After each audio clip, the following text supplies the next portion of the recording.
This happened the night before Halloween, back in 2010. At that time, I was a freshman in college, living on campus. That year, the 31st fell on a Monday, so students' festivities went on the Sunday before. During the afternoon around 7, I was outside playing soccer on a field near my place, and I noticed an SUV driving by several times. I only noticed this vehicle because we kicked the ball over the fence several times, and that car was present at least twice when we were climbing the fence to get the ball. I didn't think much of it, and proceeded to go to a party later that night.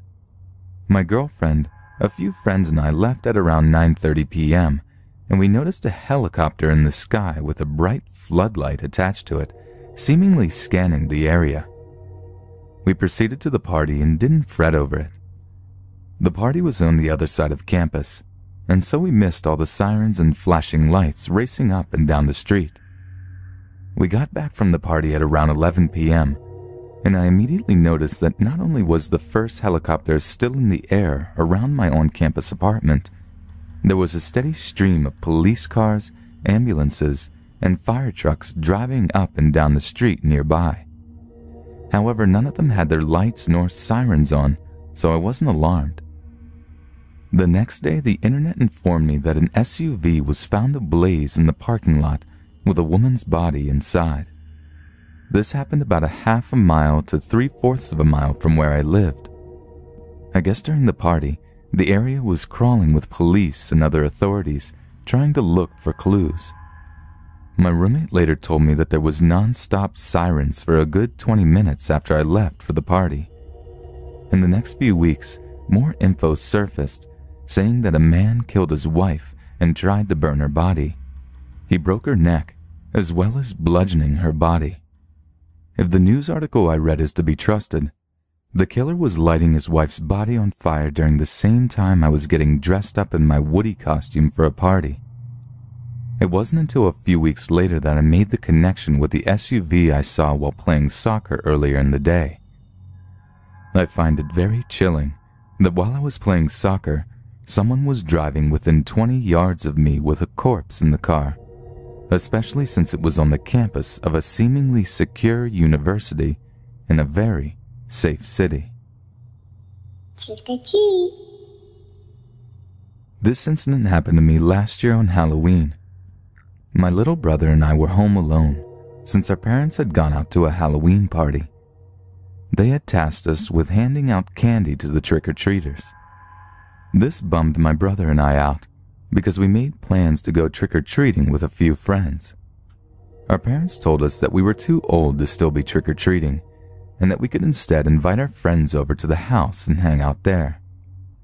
My friends declined my invitation to come over because they still wanted to go trick-or-treating themselves. So that left me home alone with my brother handing out candy. A lot of people stopped by our house, and by 10 o'clock, almost all the candy was gone. My brother and I decided that we'd just eat the rest. We were sitting on the couch, watching a scary movie, stuffing ourselves with candy, when there was a knock at the door. I stormed off the couch, wondering who the hell would be knocking on our door this late. I assumed it was just some late-night trick-or-treaters. Even if that was the case, I had turned the porch light and Halloween decorations off, which should have been a dead giveaway that we were out of candy or that we weren't home, so I assumed it was my parents. Being cautious, I looked through the peephole and saw a suspicious man standing on our front porch. He was wearing a black hoodie with the hood over his head, which made it difficult to see his face.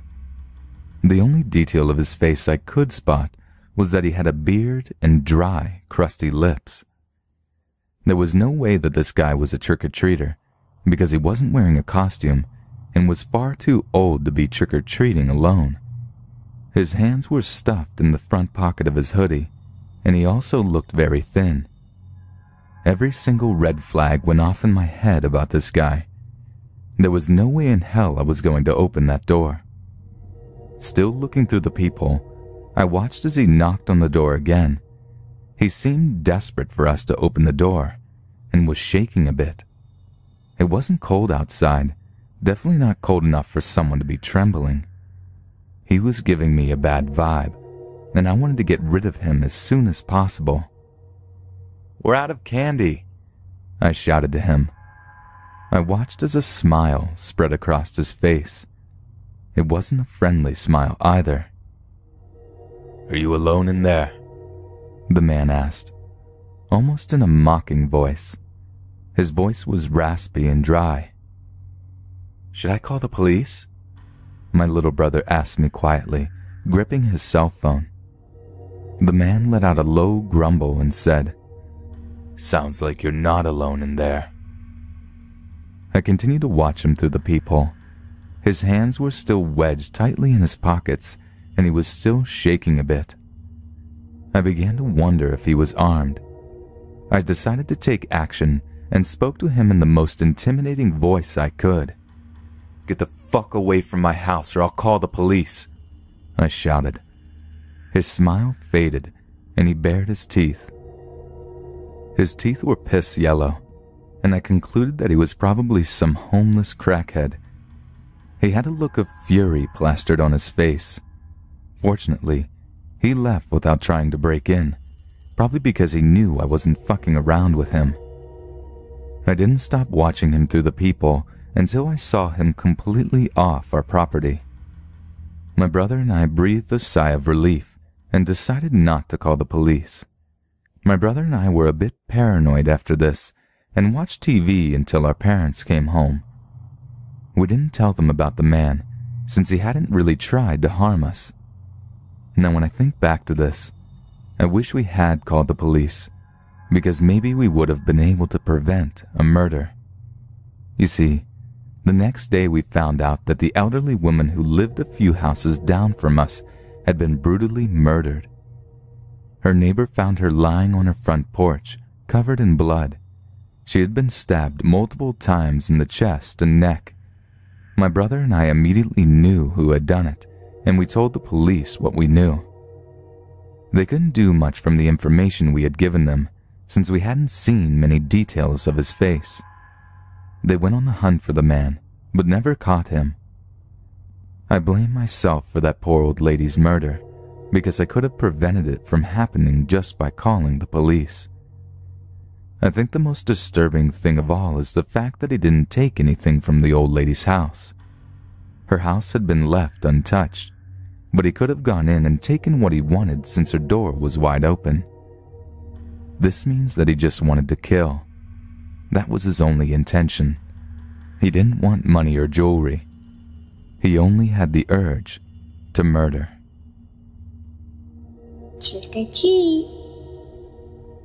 My dad was the coolest guy on the block, probably because he was one of 3 black dads who lived in our town. The population is around 98% Caucasian, and that's not an exaggeration. He was a state police officer, intimidating, wore Oakleys before the hipsters, and he was generally a rough-sounding person. Damn, do I miss him. But the one thing he feared the most was Halloween. He would tell my sister and I stories at night about his life when he was in high school in a slum in New Jersey, and that every Halloween crazy things would happen. He may have been pulling our legs a bit, but we didn't care. When Halloween would roll around, he would take us out while my mom stayed home to trick-or-treat. One night in 5th grade, Lexi and I were dressed as a witch and 50s poodle skirt girl. Dad held our hands, walking to the last street when I realized I'd lost Mom's scarf she'd let me borrow. Now she loved that thing, so we walked all the way back towards this darker corner of our street. It's by the woods and a small stream, but when it's dark you can't see anything. Dad said he'd seen something and walked towards it. When he got there, he started slowing down. He was staring at something in the dark that we couldn't see. Lexi called out to him if he found Mom's scarf. He told her to be quiet and started crouching down, looking in the distance. For several moments we stood there, waiting. I could make out the scarf above his head, tied to a branch. He grabbed the scarf, still staring in the dark, and started backing away. Then my dad screamed and sort of shuffled backwards. It was a low, throaty scream like he was furious. He was swearing too, but I don't remember what. Whatever Dad had been staring at then bolted out of the trees and ran down the street, opposite of where we lived. It was a little child, probably a boy from his silhouette shape, in a black costume with skeleton bones on the front and a skull mask. When Lexi and I tried to go over and see what had happened, Dad yelled for us to stay back. He got onto his ancient cell phone and called Mom to come pick us up. His next call was to the local police. We left before we could see anything, but the next day Mom told us about the dead, skinned animals that had been found. By the time us kids could go back, they taped off the place and taken out the bloody animals, but there were stains on the pavement and the smell was really bad. The kids talked about it a little in school, and I was curious if they ever caught the boy. Nothing came out in the local papers though, and it was quickly forgotten. Eventually, I know my dad could have told us more, but it was the last Halloween we'd ever spend together. Trick or treat. One of my roommates, some friends, and myself left to go to a party around dusk, and were suddenly catcalled by a group of 3 drifters or homeless people. We thought nothing of it and went on our merry way. About 4 hours later, we were going back to our apartment to change shoes. High heels and messed up streets are hell when you've been drinking. When one of the drifters calls out to me, "Hey, beautiful, how about a kiss?" Me being a little drunk and sassy, I reply, "No thanks. Girls are more my type." To my shock and horror, he says, "Hey, my friend here likes the ladies." A homeless girl comes out of nowhere and proceeds to kiss me on the mouth. My friend picks me up and throws me over his shoulder. I proceed to flip the fuck out in my apartment, shrug it off, and we venture back out. Well, I got separated from my group in the crowd, and then I see the 3 drifters again. I try not to show that I'm shitting bricks when they ask me where they can find a liquor store. I point down the street to the Kroger, and they say, "Okay, you can show us." I'm a small woman, and they shove me into their vehicle. I think, naively at the time, that they will literally let me out at the grocery store, except it's closed because it's after midnight. I plead for them to let me out of the car, but they keep saying, "The power does what it wants," and headed away from the safety of the campus area onto the freeway and out of the state. For the next few hours, I visited 3 states with them while pleading for my life. I'll never forget how they kept saying, "The power does what it wants," and talking about how they were going to have fun with me. I kind of resigned myself to the fact that I was going to die, and I would never graduate college or see my family again. They pulled into a gas station, and I slipped out of the vehicle to be grabbed again, but I screamed my head off for the clerk to help. That's when they talked about taking me to the cliff. I mentioned that my family is full of police officers and that they're probably already looking for me, and how they're committing a federal crime, and that I won't press charges if they take me back to the campus. I guess that's when the girl started feeling sorry for me, because she started to say, "Guys, she's really scared. Maybe we should just drop her off somewhere.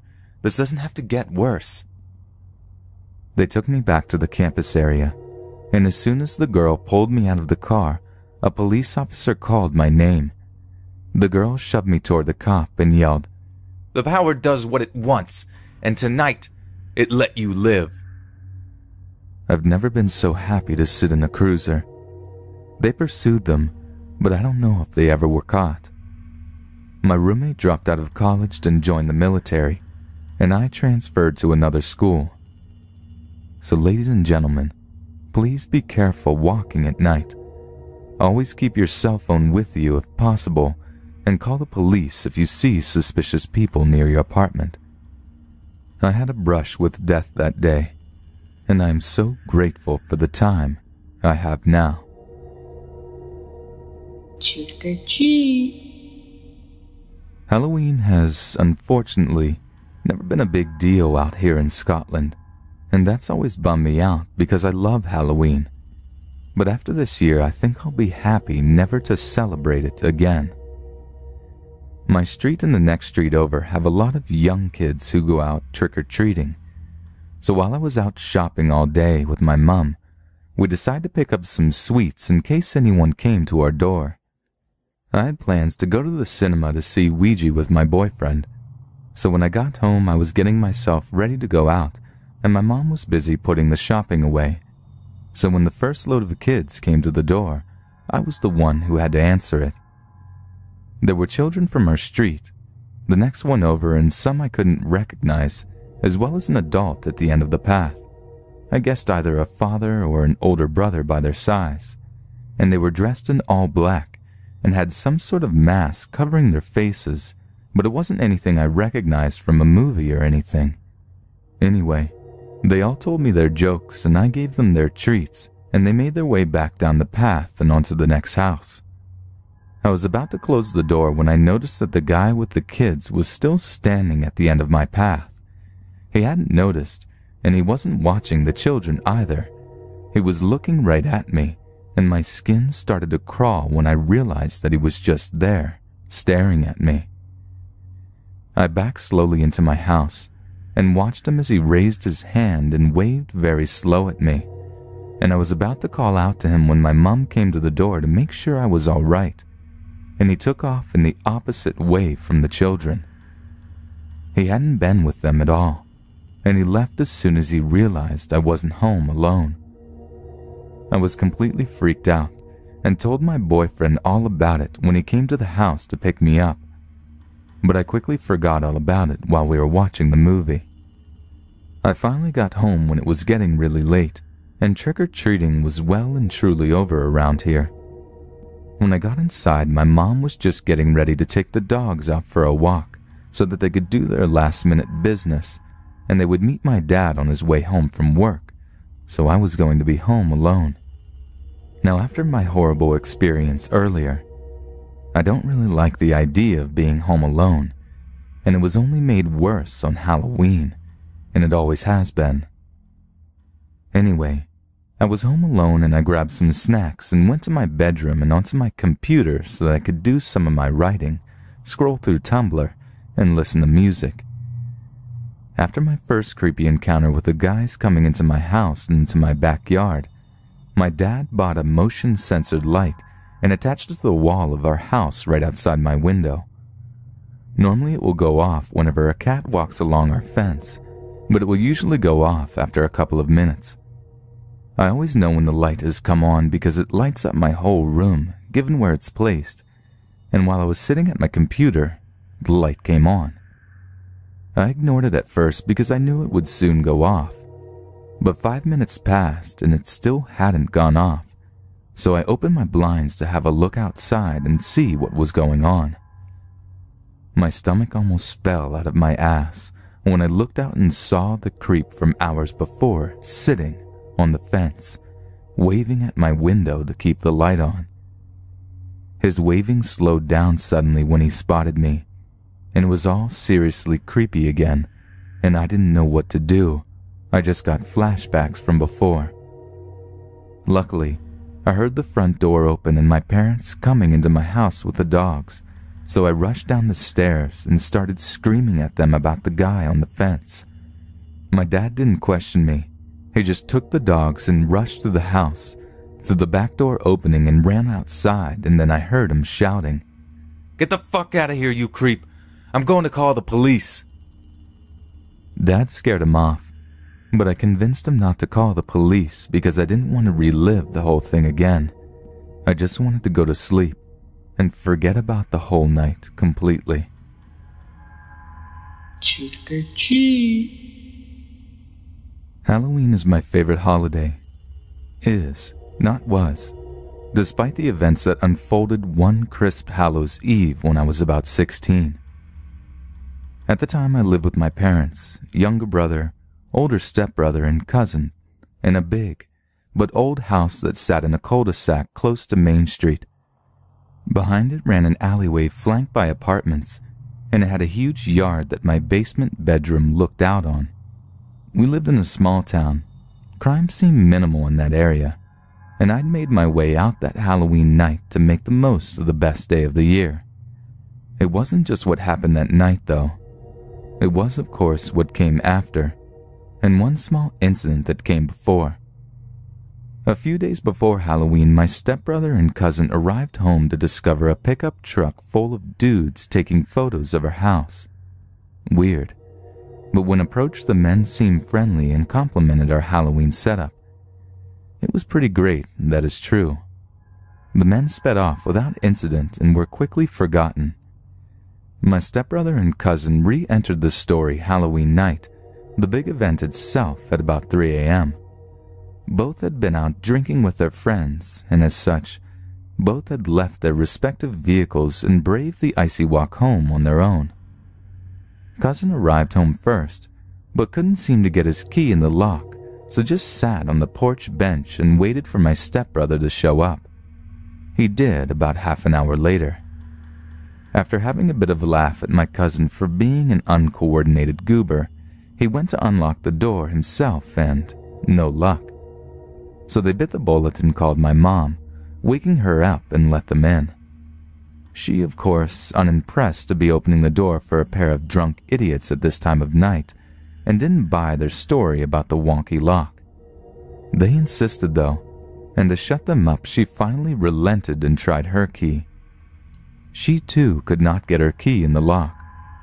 Annoyed, tired, and now just confused, she wrote it off as a problem for tomorrow, and the three of them hit their respective hay. One other person arrived home late that night, me. Though I arrived much earlier than these two and was in bed by about midnight, I woke up close to 1 a.m. Still tired, all I could feel was anxiety, and I didn't know why. At first I tried to tell myself that I'd just gotten a bit too into the holiday spirit and psyched myself out. But then I noticed a shadow. It was perfectly man-shaped and cast upon my window. I turned on my bedside lamp, blinked, and it was gone. It wasn't unusual, mind you, to see the shadows of people harmlessly walking through the alley, and I told myself that's all there was to it. Then there was what happened after. I came home from school the next day. My parents were there, and so was the locksmith, and so were the police. My parents were there because, well, that's where they live. The locksmith was there because my mother had called him, as the confusion over the broken lock persisted. The cops were there because the locksmith and my parents had called them when the locksmith proceeded to pull the tip of a knife out of our lock. I was relieved to see that that's where the knife tip had ended up, though, as they discovered 2 of our window screens had been slashed, one on our garage and one on my bedroom window.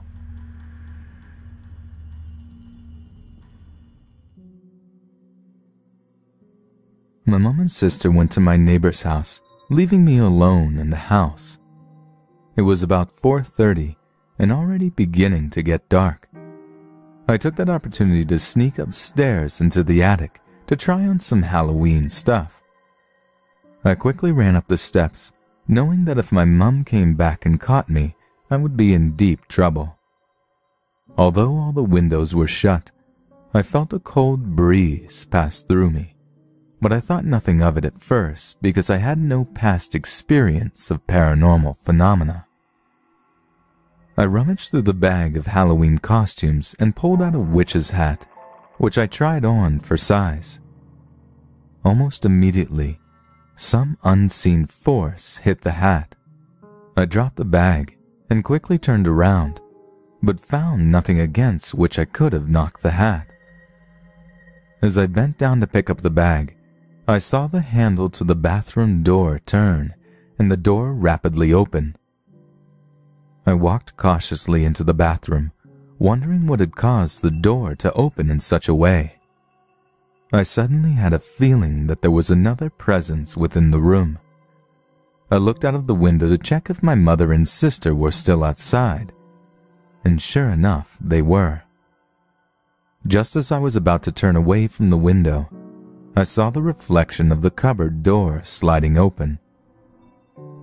I turned around hastily to try and see what was causing these incidents, but I wasn't quick enough to catch whatever it was. Terrified, I threw the bag back into the cupboard box and ran downstairs and out into the front garden, waiting anxiously for my mom to return home. That night, I had a nightmare about what might have followed if I'd stayed up there any longer. Evil, gleaming red eyes stared at me from the bathroom cupboard, locking me in the bathroom and causing complete havoc around the house. Several unexplainable things have happened up there since then, including self-breaking objects. But what was it, besides my own equilibrium, that I disturbed in that attic that evening?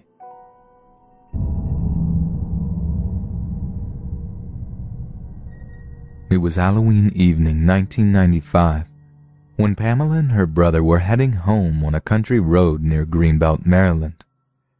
As it was darkening, Pamela reckons they were moving at about 25 to 30 miles per hour on the two-lane road, with her brother at the wheel. Suddenly appearing behind them and approaching quickly was a black vehicle with two large, round and glaringly bright headlights. Almost as quickly, the car was beside them and on the left, as if trying to pass.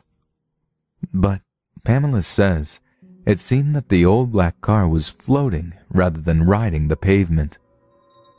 This old car was in the path of head-on traffic, Pamela recalls. It seemed like those other cars kept going on without interruption. My brother and I looked over inside the car, and there were 4 young teenagers, 2 young men and 2 young ladies. Strangely, they looked to be dressed in farm clothing from the 1930s or 1940s, and they all looked as white as ghosts. The young lady in the front passenger seat turned her head slowly to Pamela and her brother and smiled, then turned back. The 2 people in the back seat just stared. Then, inexplicably, the car floated past them and vanished into thin air. But that's not the end of this ghost story. In 1997, my brother and I were on the same road around the same time again coming home, Pamela says, and the same spirits appeared and repeated the same scene. In 1998, my brother was alone driving home on this road, and the same ghosts appeared again, repeating the same scenario. Maybe these teens were going out on Halloween and got into some terrible accident. They are clearly stuck on this road driving. God rest their souls.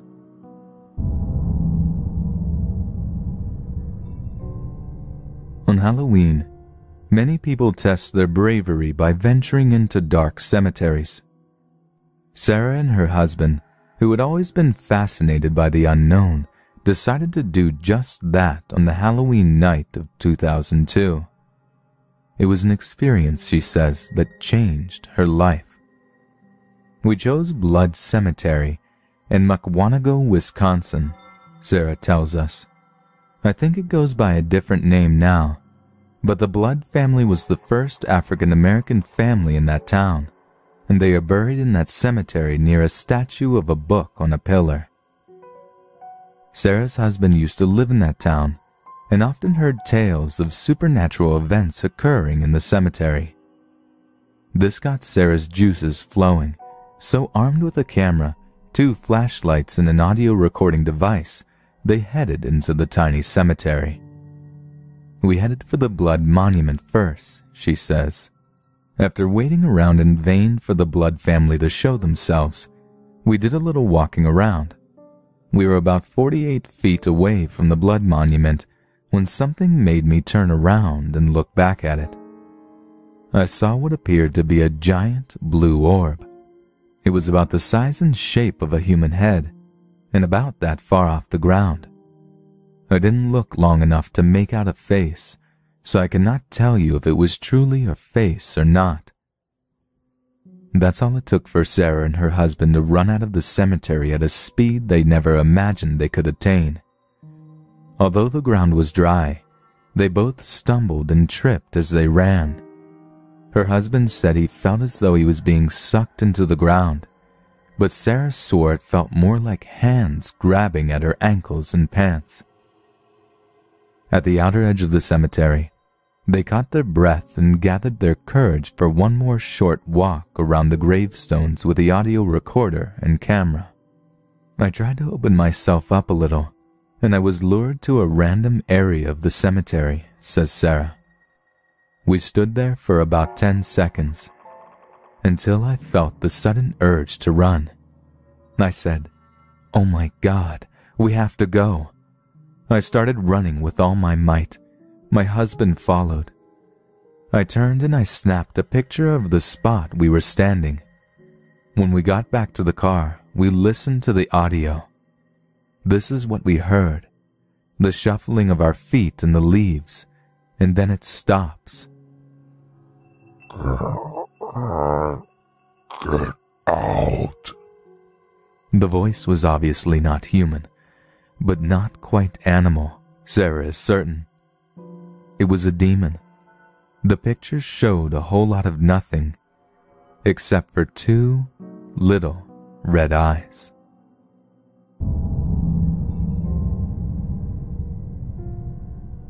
High schoolers and even college students seem to love Halloween as much as little kids do. It's an opportunity to challenge their fears of the unknown and to indulge in scary pranks. Chris will never forget the Halloween of 1981, when he was enrolled at a college in his hometown. Chris and 5 or 6 of his friends decided to check out a small cemetery at the edge of campus. A rusty, worn chain-link fence encircled the few graves of past college faculty and their relatives. It wasn't long before I felt something, Chris remembers. A few minutes later, I heard the crunch and rhythm of footsteps shuffling through the leaves on the ground. Some of the others heard it too, and we all looked in the direction of the footsteps. And when we didn't see anything, we assumed it was another friend trying to scare us. They all laughed it off at first, but the sound of the footsteps continued. Every couple of minutes, Chris would look down the length of the fence. He squinted his eyes, trying to find the prankster in the dark, but he couldn't see anyone, even as the crunch of leaves got louder and closer. Then, to the left of his vision, coming from the dark edge of the woods, Chris saw it. Vague in shape, it was definitely cloaked in black head to foot, Chris says. It seemed to move in spurts of speed. And then, as though time fast-forward, it would be ahead of my speed of sight, closer to me than before, until it stopped at the corner post of the fence. The figure changed shape from a thin, tall form as it turned to its left and faced the students. It was cloaked and hooded, although Chris could make out no arms nor eyes to look at for familiarity. There was no shape of feet, even though the hem of its cloak floated inches above the leaves and grass. Scared, Chris wheeled away from the whole affair, and without saying a word to his friends, ran uphill to the first lighted building he could find. I felt someone was running beside me, he says. I was relieved when I saw one of my friends. We stopped running and asked each other what we saw, and we both said the same words, saw the same vision. Since that night, I have seen my friend often, except for one occasion a couple of years after that Halloween. We have never talked about what we saw that night.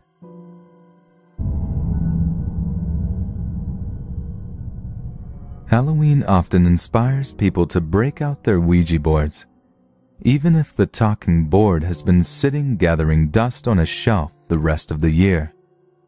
Bea and her friends Ingrid, Anna, Laura, and May decide to experiment with the board one night some years ago in Bia's large house in Australia. Bia's parents were away on business, and her brother and sister were visiting an uncle in South Australia, so she and her friends had the house to themselves for a sleepover. Naturally, sleep was the last thing on their minds. Anna, who was really into seances and the paranormal, suggested playing with the Ouija board, which she brought with her. I have 2 Pomeranian dogs, Muffy, tan, and Shadow, black, says Bia. And my friend Ingrid has a white Pomeranian called Haley.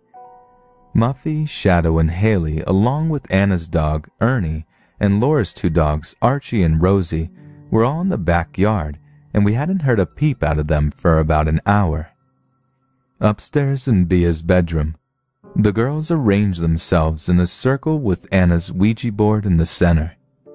They each placed 2 fingers on the planchette. Anna started by asking the board, "Is anybody there?" The board moved to yes. Then Ingrid asked, "Who?" And the board spelled out, "Gail." "Who are you?" another girl asked. Again the board spelled out only Gail. "More detail," another requested, but the board only replied, "Gail." "What's going to happen tonight?" Bia asked. "Dogs," the board spelled. "What are you going to do to our dogs?" "You'll see," replied the Ouija. Bia pushed the board aside and the girls just sat there staring at each other. The silence was soon broken by a piercing whimper from the backyard. The 5 girls jumped up and raced down the stairs, fearing for their dogs. "We flung the back door open and raced out," says Bia. We soon discovered Laura's dog Archie whimpering in a corner. We didn't even take a second glance at any of them. We simply picked up our dogs, all of them were small ones, and ran them inside up to my room. Once we had them upstairs, we fussed around inspecting every inch of them. Laura screamed, and we rushed over to see her holding Archie, who had a burn mark on his left side in the shape of a pentagram in a circle. We spent the whole night with the dogs in our arms and vowed to burn the board the next morning.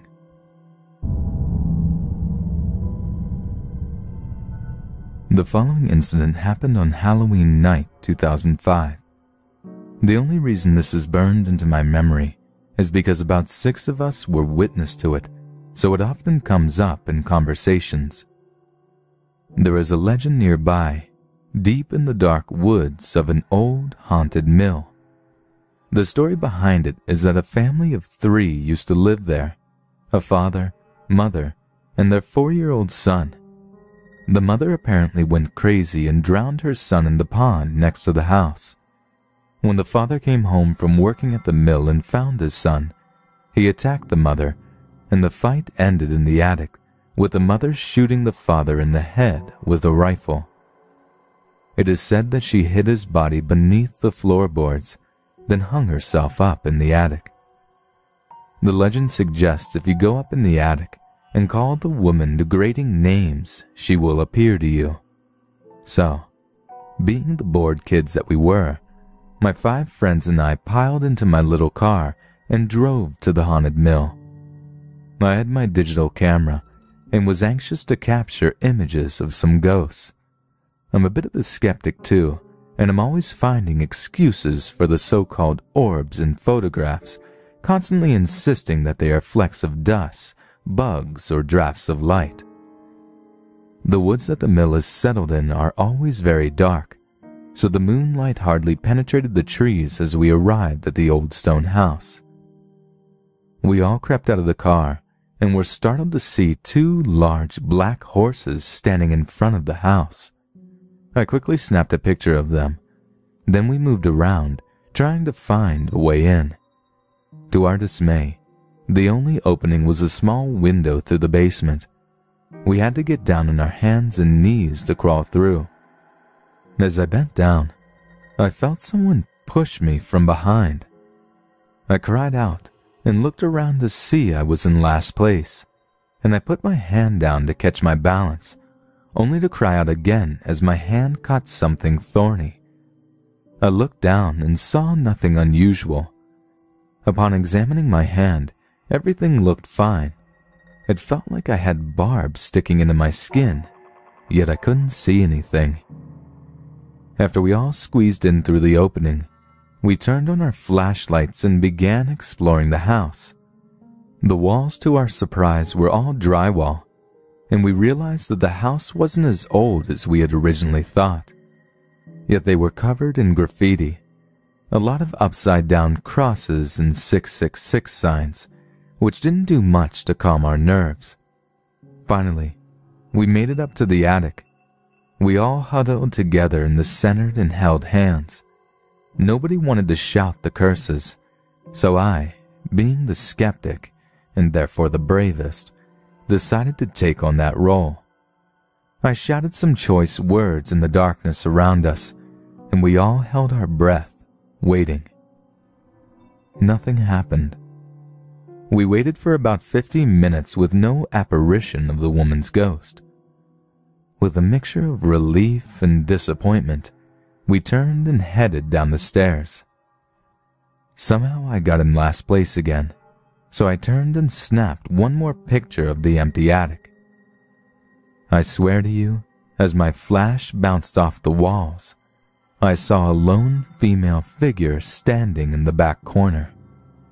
Terrified, I ran down the steps after my friends. No more incidences happened, although when we got outside, the horses were nowhere to be found. I took one more picture of the house, one of the old crumbling barn, one of the pond, and one of the eerie little shack we found in the backyard. Then we once again all piled into my car and left the premises. When we got back to my friend's house, we hooked up my camera to the TV so we could sift through the pictures on a large screen. The results were creepy, to say the least. A picture of the horses captured them standing there, staring at us. Their eyes were red. Now I know that often happens to people's and animals' eyes in pictures, but it was still unsettling to look at. The rooms in the house all had millions of orbs in them. I brushed it off until we viewed the pictures of the barn, the pond, and the little shack. None of those had any orbs. Yet the picture of the house had tons of them. Weird. The attic photos showed nothing unusual, unfortunately, so nobody believed me when I said I thought I saw something. But the last picture that someone had snapped of the side of the house was the creepiest. A few orbs appeared in the air, but one orb in particular was an odd bluish-purple color, and there was the distinct outline of a skull. I have the pictures still to this day, and everyone I have shown them to all agree that they are very strange, and the skull picture, as we dubbed it, is the most chilling picture I have ever took. The weird thing is, the skull is looming directly over the place where I had snagged my hand on something, and in the following days, an odd rash appeared all over my fingers. It eventually went away, but the doctors had no idea what it was, and neither do I.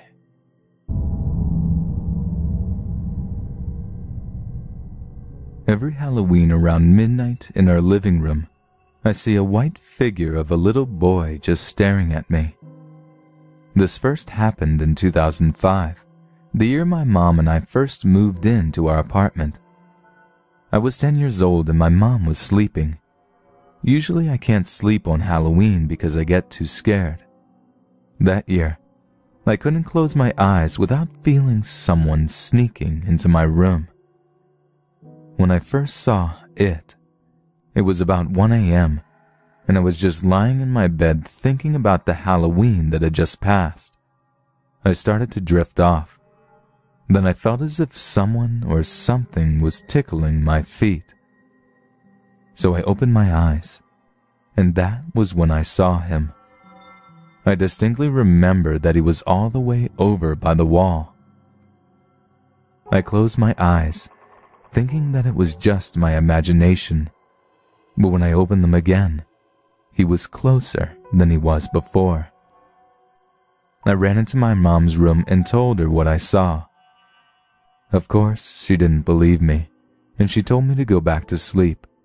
So I went back to my room and fell asleep. I dreamed of the boy in white all through the rest of the night, and it scared me incredibly badly. The thing about it is, as I see him every year, he gets clearer and clearer, and he also gets bigger and bigger, as if he is growing up with me. I'm 13 now, and he also looks about 13.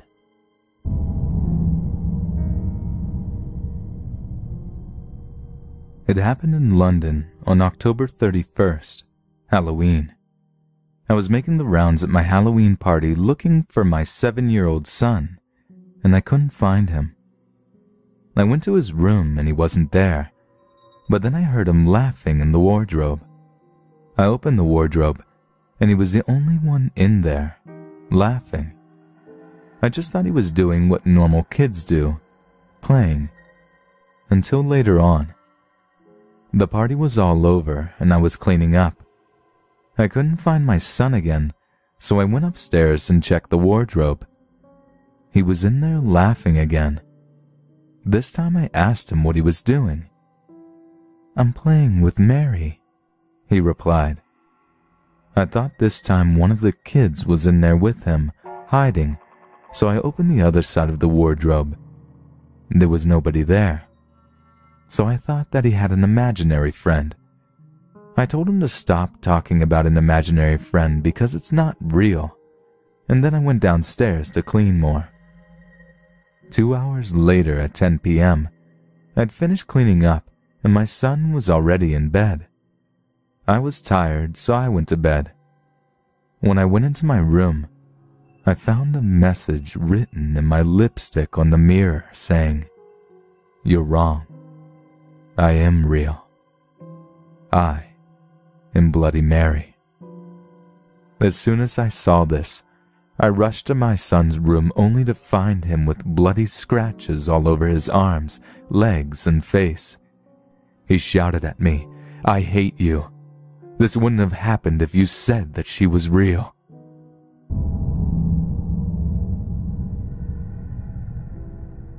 It was Halloween 2004. It all happened in my cousin's house at Antipolo City, Philippines. It was a nice day, and I was so excited that I would be seeing my cousins and other relatives. I had been spending my summer months with them for years, and we have this tradition of making the most out of our time together. That day, my cousin and I went to buy music CDs and decided to grab a DVD movie so we could hang out at home watching and enjoying R&B sounds. We decided to go straight back home to my cousin's house to listen to the CDs we bought. We took the back entrance of their house leading to the second floor, where we saw her nanny and niece. My cousin decided to stay in her room for a few minutes, and as for me, I started taking the stairs down to the ground floor of the house. The ground floor part of my cousin's house had been abandoned for about 3 months. My other 2 cousins had used 2 bedrooms down there, but now they had to vacate the ground floor to reserve it for guests during special occasions only. The house itself had 3 floors, yet there are only 5 people who live in it. As I took the last step of the stairs, at the side of my eyes I saw a dark, tall shadow, about 6 feet tall, pass by the kitchen door at my left. I just ignored it though, since then I was more excited about listening to the CDs, and I had been seeing a lot of those shadows in the past years, so at this point I was kind of used to it. I took one of the CDs and began to play it on the stereo with just a minimal volume, just for me to relax. As I was sitting on the couch, my cousin came into the living room and turned the stereo volume up very loud. As we were enjoying the music, suddenly the volume dropped down to 0. I just stared at it, wondering how it happened. My cousin even got mad at me because she thought I was the one who lowered the volume using the remote control. I just looked at her and pointed at the remote control on the top of the stereo. Realizing that I wasn't responsible, my cousin suddenly ran upstairs, screaming, dead scared to stay in the living room. I was left alone, trying to analyze what had just happened. A few seconds after that, I ran upstairs too to check on my cousin. Surprisingly, the nanny, upon seeing me, told me that she also heard strange sounds while we were down in the living room. She explained that the sounds that she had heard upstairs were like humming frogs or crickets. After about an hour, my cousin and I went downstairs again to watch a movie, when something strange happened. While watching, we suddenly felt scared because we could hear the sounds from the previous scenes of the movie, like a long-delayed echo. It seemed like something was actually trying to mimic the movie, particularly the sounds. Finally, we made up our minds to stop watching and just listen to the CDs, this time a lot louder. We also switched on all the lights on the ground floor. This time, my cousin even shouted at the ghost, "This is when I'm able to spend time with my cousin, so beat it." From there we went on enjoying the sounds and chatting with each other. During the height of our enjoyment, one of the figurines from the top of the stereo flew off and crashed on the floor. My cousin wasn't scared. In fact, she got mad because it was her mom's favorite figurine. At first we thought it was the strong vibration of the speakers that caused the figurine to fall. But there were many other items on top of the speakers, some a lot lighter than the figurine, so why just that one? Also, it didn't just fall. It was more like it was thrown. We knew we weren't welcome anymore. Something was trying to hinder us from staying in that particular part of the house. We found out that it wasn't just us who experienced weird things in that living room, but also my other cousins and most of the people who used to work there as nannies for them.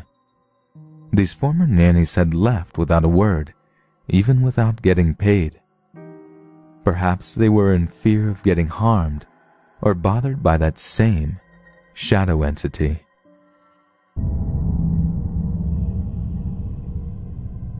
This experience is very dear to me, though it grows blurry with time, Satori tells us. Memory fades like breath upon a mirror, especially ones that were dim to begin with. But this is what I remember. I do not know exactly what I saw, but I do know it changed me.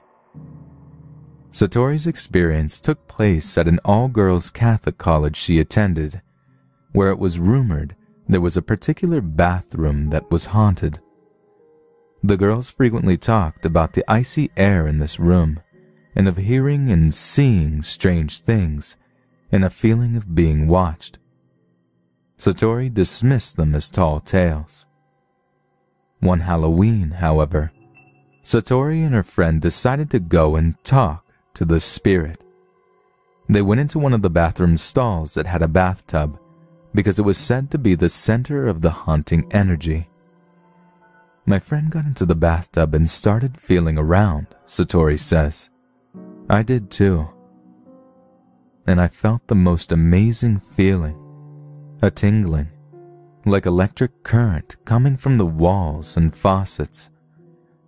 I was stunned, but oddly enough, not afraid. Elated was more the word. We got out of the tub, and that's when I saw it. The pale image of a young girl with dark hair and deep, sad eyes. She was wearing some kind of slip. Her wrists were cut, and her blood was dripping down the drain. She looked like me. Again, I did not feel fear, only sympathy. I think she put the razor in the soap dish, I said to my friend. I know, she answered. Suddenly, I felt this presence, this tingling warm feeling inside, like the way your arms prickle before a storm. I said to it, "Come out, don't be afraid." And the feeling got stronger. Then I said, "It's okay, we understand. You can go back." And the feeling seemed to move upward in my body until it disappeared. Then there was no more energy. When the girl stood to leave, however, Satori was stricken with an overwhelming feeling of sadness and loneliness. "I knew she did not want us to leave," Satori says. "I said to her gently, 'I'm so sorry, but we can't help you. You need to go back now.' Then I felt the sadness lift, and the room grew lighter. I felt her leave. She never returned, and no one spoke of her again. But I will never forget her. She taught me a lesson. Compassion heals all wounds, whether alive or dead."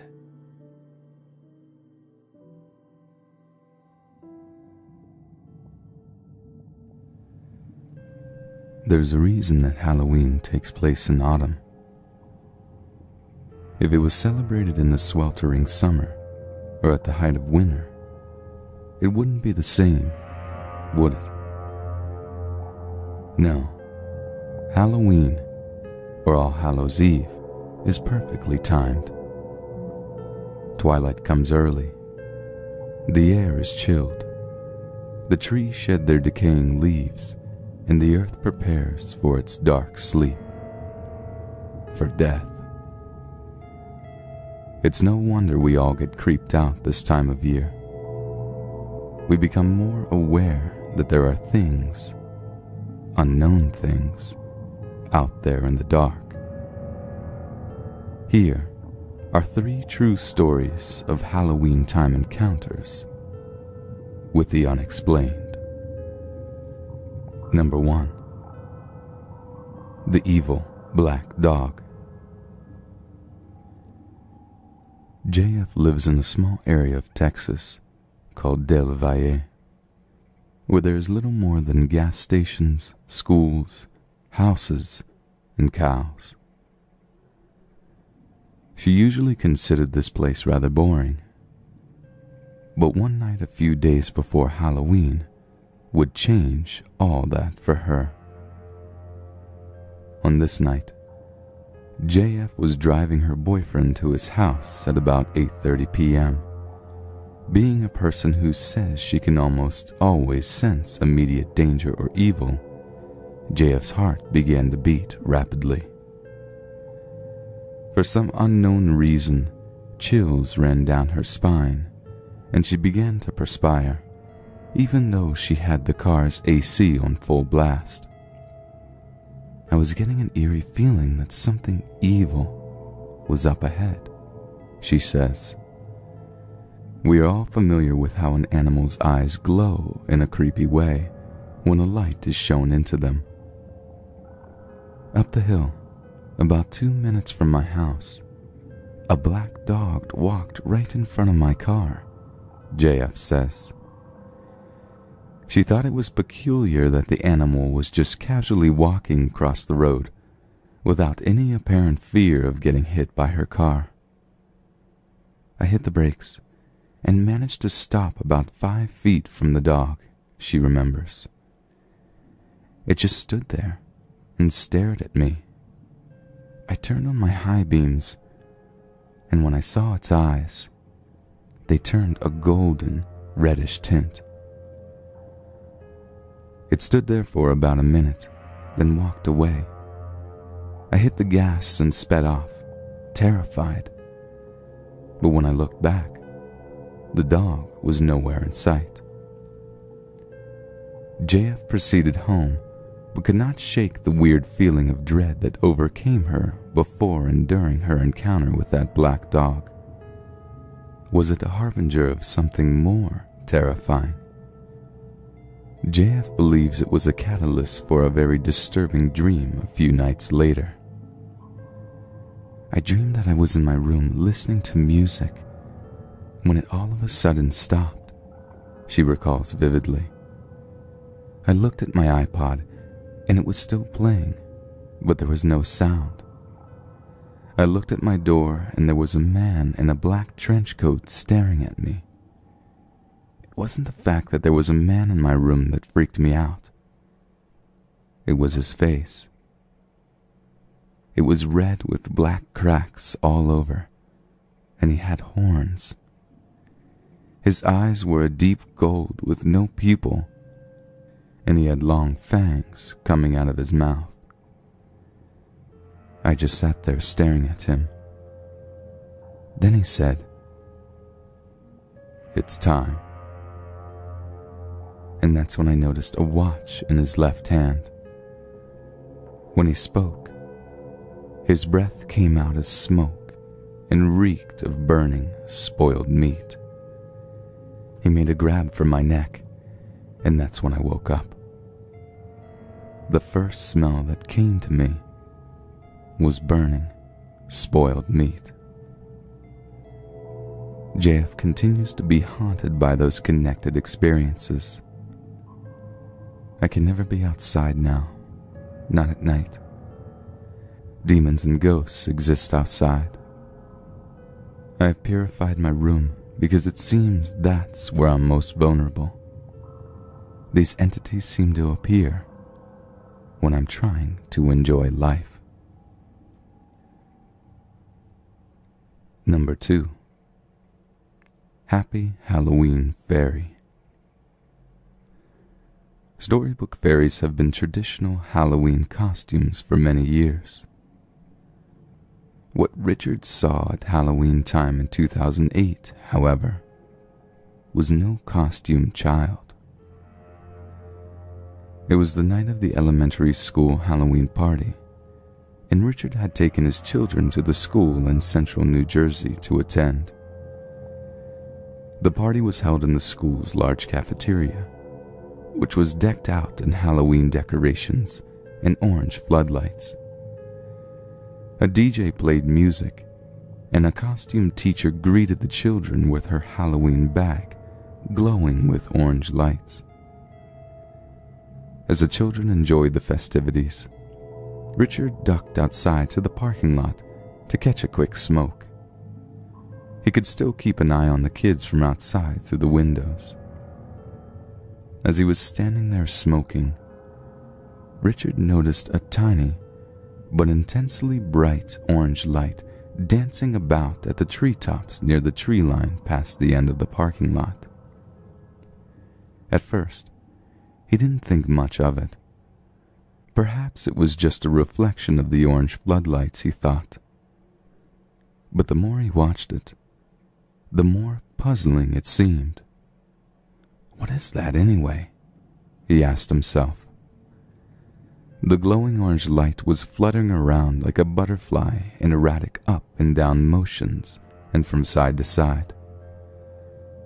I considered that perhaps someone had a Halloween light suspended from a string on a pole, he says, and was bobbing it about because that's what it looked like.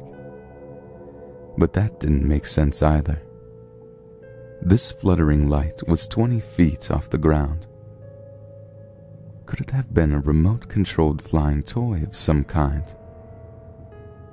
While I pondered this, says Richard, it flew toward the tree line and disappeared. I went down to the end of the parking lot to see if there was any people in the grass near the trees.